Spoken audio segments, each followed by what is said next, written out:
Have you ever slept with somebody that you wish you could take back? Someone who you gave the pussy to that you said, I really fucked this nigga. I wish I could just rewind and just not do it. Yes, my ex.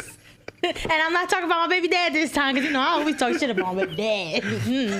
That was the longest relationship I was in. But my ex, I don't know what the hell made me just love him so much. And then afterwards, especially dealing with somebody that's a real nigga, you just be like, ugh, right. I touched that. I'm disgusted in myself. What the hell was I thinking? All right. Yeah. I don't even want to be your friend right now. I mean, I've even as it happens to us men too, because I've if I could unsmash shorties, oh my God, I feel horrible saying it, but yeah. 2 of my BMs, I ain't gonna say their names. I know one of them. Morgan. But I would so unfuck. You know what I'm saying? I don't regret my child. By no means do I regret my child. But if I could somehow unfuck and still have my child, I would, because it's like, what was I thinking? We have to stay true to who we are or whatever. You can't never think that because you at a certain stage in your life that you can just delete everything you've done in your past. Mind you, your past doesn't define you or whatever. It's just it critiques who you become as a person. You feel me? You're not defined by your past. It only sets you up for what you can become. But if you let me smash in the past, look at me right now. You can't unfuck. Sorry. Can't unfuck. Or if I fucked you, I gotta chalk it. I can't unfuck. You know what I'm saying? So stop acting like you're on a different pedestal because you got your ass under your titties done or whatever. Stop the shenanigans because you getting a bag now. You fucking with a nigga with a bag now. If you smashed that brokey before, you can't unsmash that brokey, shorty. It's what it is. He said brokey. Real talk. Real talk, because I know females out there that I be confused because I'll look at them. I've seen females that I'd be like, what is she doing with that nigga? Do she not know her value? I'll look at them like that. She's gorgeous, and she with a nigga from the block, the nigga that the niggas on the block send to go to the store. You know what I'm talking about? The flunky nigga, yo, go get us some go get this, go get that. They fucking with that. What is you doing? That's the nigga to be on the bike going up and down the block, make sure the cops ain't gonna hit. That's that nigga. And I can never bring myself to understand that or whatever. Have you, keep it a G, have you ever fucked with a nigga that was beneath you and you look back at him like, damn, this nigga was so beneath me? Is that the same nigga you just spoke about? Yes. Damn. Yeah, I ain't even gonna lie because it's just you really supposed to be my dog. Even despite what we had before or even try to have again, it was just I still got disgusted. I just can't believe I even wasted my time and energy into that. Dang. What made you attracted to that type of person in the first place? What about that person? I know you feel that way now, but what made you give the pussy up at the moment? Personality. I really liked how he made me laugh. I liked how when especially back then, I didn't really, before I had kids, I really didn't have nowhere to go. I was a troubled teen. So, he made sure that wherever he go, I go. If he ate, I ate. So, I was like, dang, all right, I really fuck with him. But then when you start to get to know somebody, when you start living with them and then months in and then a year, and then it's just oh, this is your true colors. And it's just wow, had I would have known you would have did that, I'd have kept you as a friend. I would have never even tried to push that level where, all right, we could be partners. We could be together. Maybe we could last long. No, it wasn't that. This subject, I was going to leave it for the end or whatever, but I want to touch on it with you. It's a little touchy. Trigger warning, y'all. So how do you feel about a woman that stays in a relationship with a man who's abusing her? So a woman who stays in a relationship with a man who's constantly whooping her ass, verbally, physically abusing her, and she has the opportunity to leave, but she stays, right? Some psychologists call that battered woman syndrome or whatever, but what's your personal outlook? Because my personal outlook bothers people, but what's your personal outlook on a woman that stays in an abusive relationship when she has opportunity to leave? Well, I've experienced it. So, I really can't judge a female like that. Because like I said, I was one. Like I just felt like I was holding on to hope that maybe things will get better over time. But it was just like things kept getting worse because I was allowing that to happen. I didn't put my foot down. I didn't leave when I could. And it was just like, it put a lot on me, but I still had hope. That's all I was holding on to was hope. Damn. So do you personally feel as though it's love, it's fear, what you said, the hope or whatever? Because I'm sorry, y'all gonna hate me for this. Like, I feel as though like at some point, you gotta, as a woman, you gotta take accountability. You gotta take accountability because like if a nigga coming home drunk or sober and just mad at the world and want to boot bop, black eye tinted windows, fuck you all up, and then you forgive him and he do it again, forgive him and he do it again, at what point do you say, damn, I'm buying every single one of these ass whoopings after a while? You know what I'm saying? And I'm not advocating domestic violence. Putting your hands on a woman, you's a fuck nigga. End of story. But I'm speaking on at what point do you say enough is enough? I'm out this joint. You're not about to keep using me as your motherfucking punching bag. We're not doing that. At what point was it for you as a woman that you said, we're not doing that? Honestly, well, my situation was because of my kids. I don't need my daughters thinking that that's okay, and I don't need my sons to think that's how you're supposed to treat a woman. Because I'm not raising kids like that. So, you know, like, I try to avoid conflict as much as possible, especially, like, I try not to show my kids that side.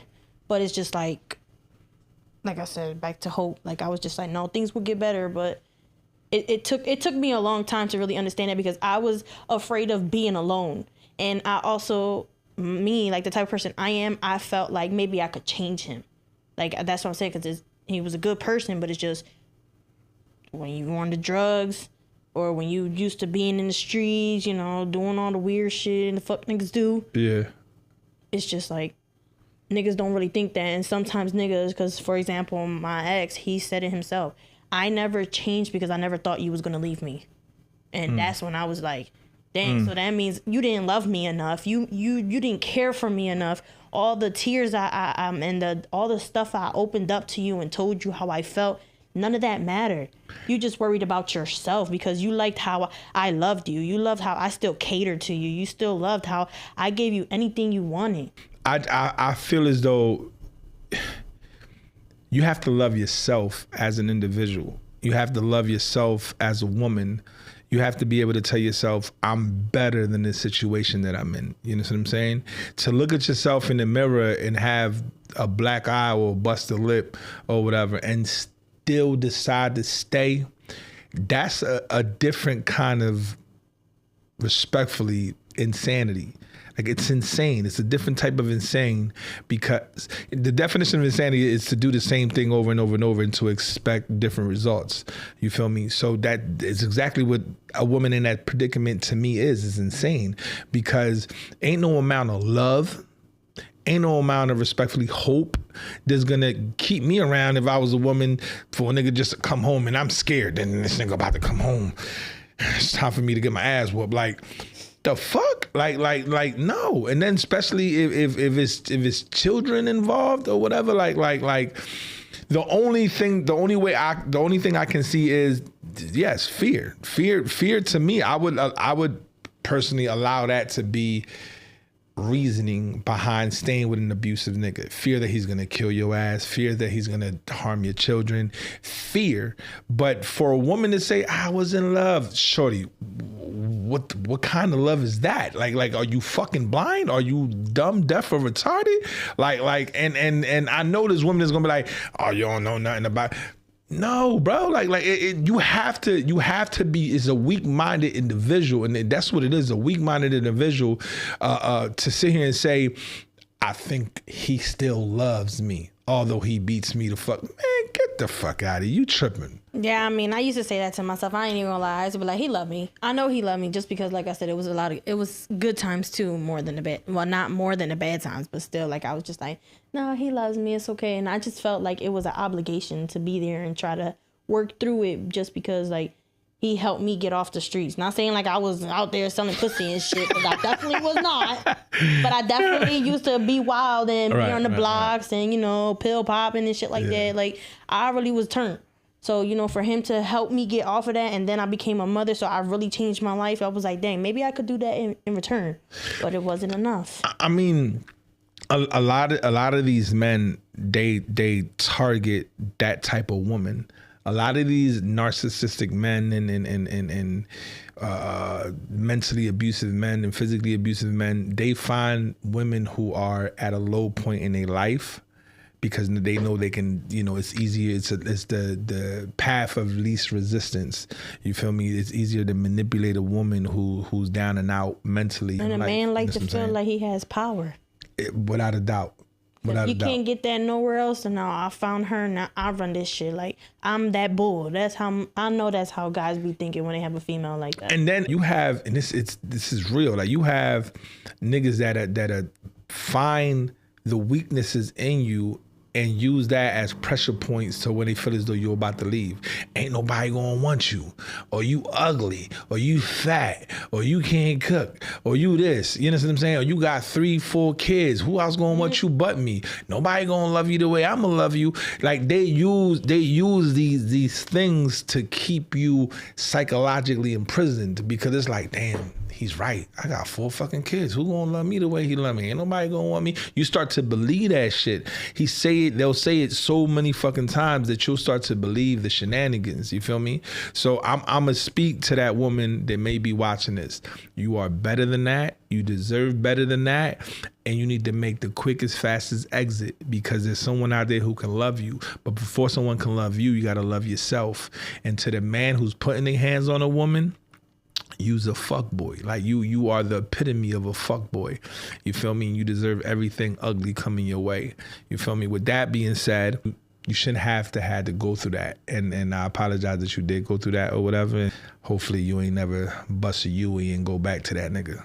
Oh no, I got me a new nigga. Yo, I love my new nigga. Yes, I do. You said new. Yeah, new. Let's put, and when you put this N-E-W real big. You heard me? New. Because like my new man, I give it to him. He got patience with me, because there's a lot of things that trigger me very easily, because I'm still trying to learn and heal from what I went through. So it's just like, all right, cool. So like, I'm used to fighting, because that's where it got to with my ex. Like, all right, now you putting your hands on me too much. Now I'm going to have to fight back. And one day I knocked him out, and I was hype about it. Whoa. Go back. You knocked who out? My baby dad. In broad daylight. Damn. With an umbrella. The fuck? And if you know, because a lot of people going to be like, yup, clocking.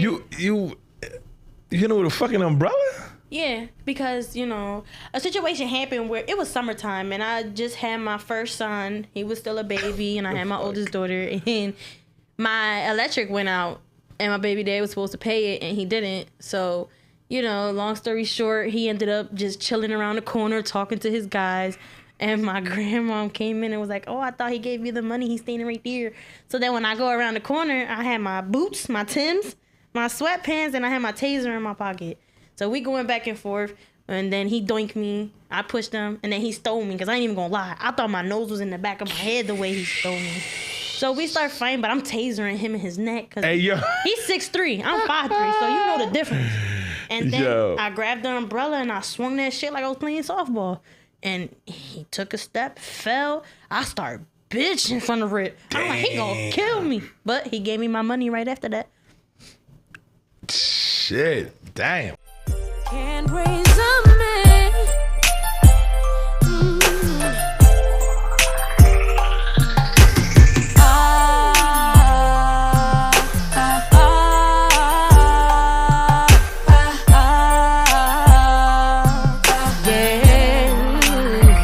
Listen, he got older but never grew. For his ain't tell the truth. How to love, he ain't got a clue. Playing games like you'll never lose. You try to talk to him, can't get through. Every day he's a different dude.